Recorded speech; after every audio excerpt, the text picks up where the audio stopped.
जिल्हा परिषदेचे मुख्य कार्यकारी अधिकारी कुलदीप जंगम यांची बदली झाली असून त्यांच्या जागी कुशल जैन यांनी पदभार स्वीकारला आहे।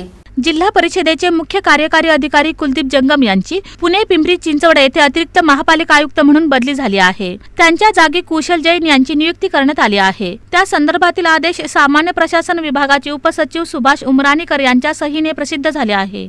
जैन हे 2021च्या बॅचचे भारतीय प्रशासकीय सेवा अधिकारी आहेत। त्यांनी 2021च्या नागरी सेवा परीक्षेत संपूर्ण भारतातून 40वा क्रमांक पटकावला होता। त्यांचे मूळ गाव जबलपूर मध्य प्रदेश येथे आहे। त्यांनी बंगळुरू येथील आर.व्ही. कॉलेज ऑफ इंजिनिअरिंग मधून इन्फॉर्मेशन सायन्स अँड इंजिनिअरिंग पदवी पूर्ण केली आहे। तत्पूर्वी त्यांनी मायक्रोसॉफ्ट मध्ये 1.5 वर्ष काम केले होते। सुरुवातीला त्यांना आंध्र प्रदेश केडर मिळाले होते, मात्र 2023 मध्ये त्यांनी महाराष्ट्र केडरच्या IPS अधिकारी उर्ष्टी जैन यांच्यासोबत विवाह केल्यामुळे आंतर केडर बदलीद्वारे महाराष्ट्र केडर निवडले। ते गडचिरोली जिल्ह्यात उपविभागीय अधिकारी अहेरी म्हणून कार्यरत होते।